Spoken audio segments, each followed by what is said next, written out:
Everyone, this is Daphne Tett, and today I'm going to be doing a little something called Pokemon one-liners, which are not so much one-liners as they are things that have just come out of my mouth while watching or playing Pokemon. I was going to say something else.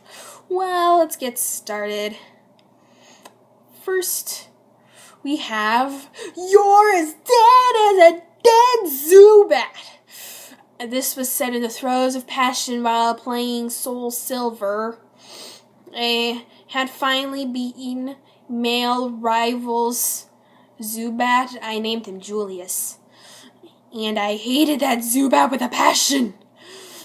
Because I either had, it was either hypnosis or confused ray. It's been a while. All my Pokemon were either asleep or confused. I think it was confused. Yeah, it's confused ray. And it was just so infuriating. The Pokemon would hit them. I could never get anything done. And so when I finally knocked it out that time, I was like, yes, you're as dead as a dead Zubat. Next, we have Misty didn't want Psyduck either. Honestly, I don't know why I wrote this down. It's not all that funny, and I'm not sure what's poking towards. Is it the fact that Psyduck in a way caught itself, or the fact that I have 4 Psyduck cards that I don't even need?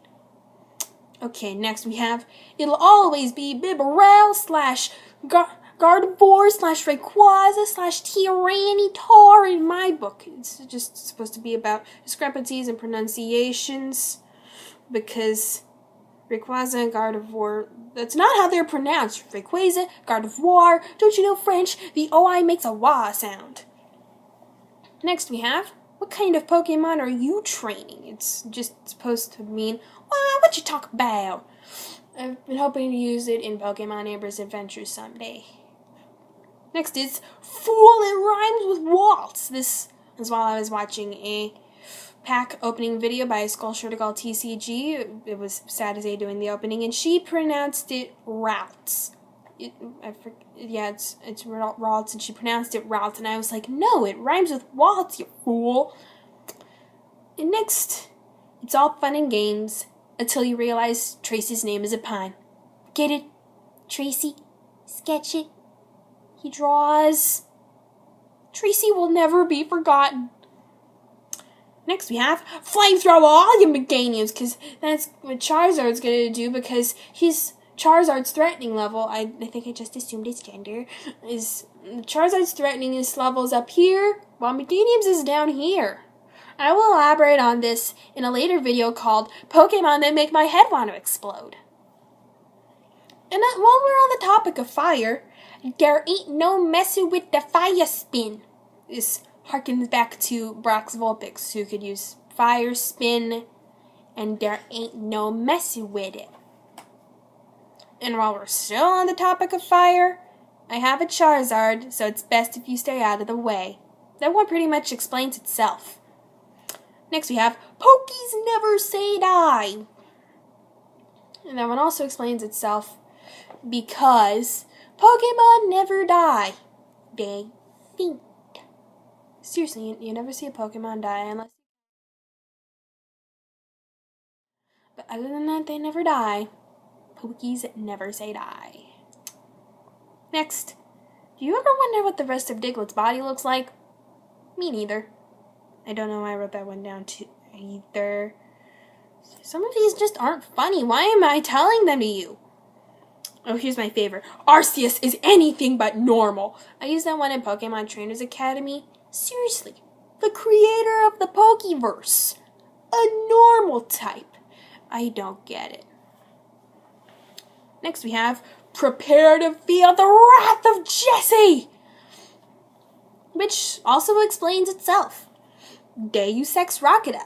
That means whatever is happening stops when Team Rocket comes in and snatches Pikachu, and then says their motto, and Ash shouts, Team Rocket! And Guest Star of the Week asks, Team Rocket? And Ash explains, they're the bad guys.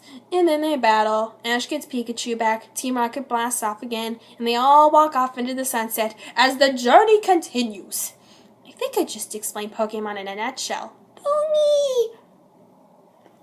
And last but not least, we have Max, you have passed the Misty School of Brock dragging. Which is because Max has taken the role of the character who drags Brock away from the next pretty girl he sees during the Advanced series, which was formerly done by Misty. It's kind of funny because at the beginning, Brock was getting owned by a girl. Then he was getting owned by a 7-year-old. Then in Diamond and Pearl, he was getting owned by a Pokemon. And then for Black and White, Brock left because being owned for 13 seasons was just too much.